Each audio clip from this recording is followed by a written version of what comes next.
So I'm going to read something I wrote that came to me around 3 a.m. today. It's my attempt to write something about Afropolis. It's been it's been almost since 2017. We've been experimenting with this in Nigeria, in Barcelona, in Marseille, and now in Lyon. But I've not really written anything tangible about it since then. Um, Whatever you have in that program, they just showed me, and I say it's good, um, because it's not something I can. I have the mouth to speak about it yet, but we evolve within a certain system that that obliges us to talk about it, something we've not even created. So I wrote this 3 a.m. today. Afropolis is a time travel experiment. If presence is the opposite of absence, presence can both be visible or invisible. There's therefore a world of difference between absence and the invisible. So when we say our ancestors are not gone, we could also mean that the past is not past. Our time consists of an elsewhere and an elsewhen that was, that is, and might yet be. There is a negative relay between thinliness and nothingness. Our faith is not to become a thing, nor to be included in the thing. It is not to become the moon nor the bird, but to become the moony bird. We consent not to be a single being. The times are urgent. How are we showing up? How are you slowing down into sanctuaries?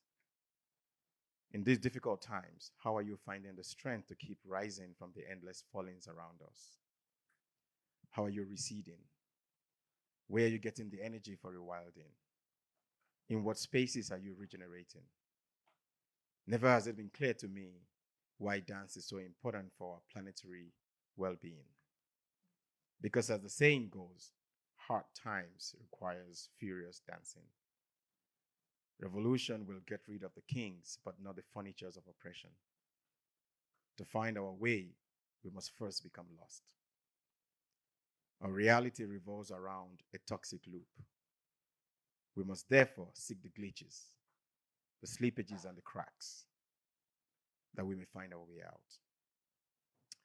Where then should we gather to rehearse the final bow?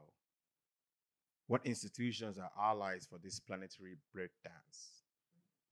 Who are the future architects designing the spaces for to collectively rehearse the future now?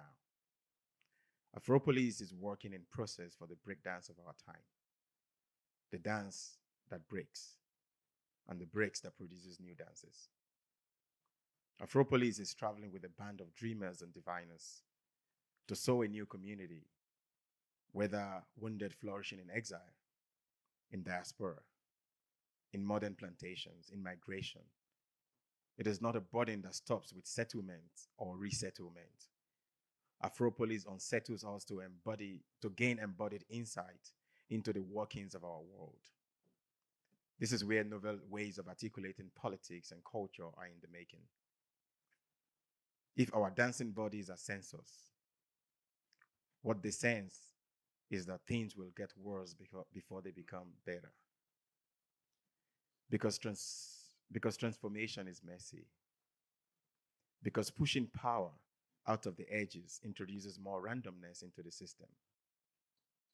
The only way to make sense of a chaotic world is to work more together, to keep weaving together forms and realities that seem to be separate and unconnected.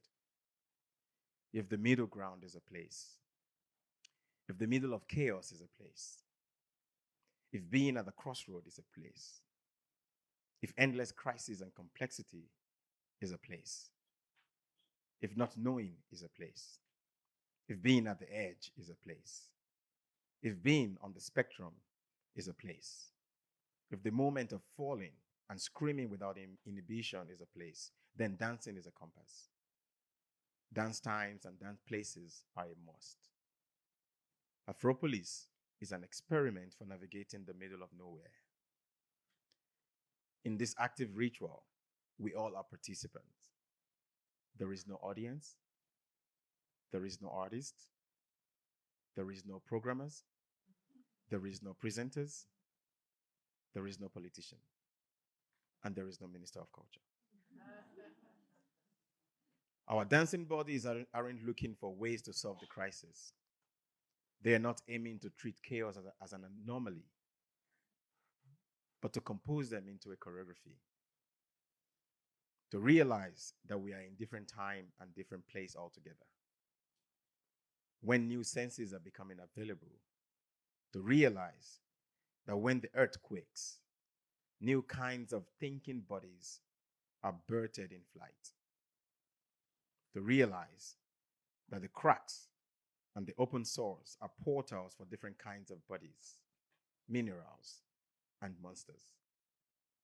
To realize that the sleepages are access codes for new kinds of knowledge.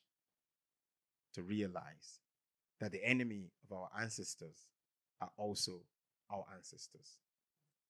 To realize that we all have inherited all the world's pasts and futures, all the world's riches and messes. What matters is what we do with them and offer as inheritance to our collective unborns. Let us live in our own ways. Let us love in our own ways.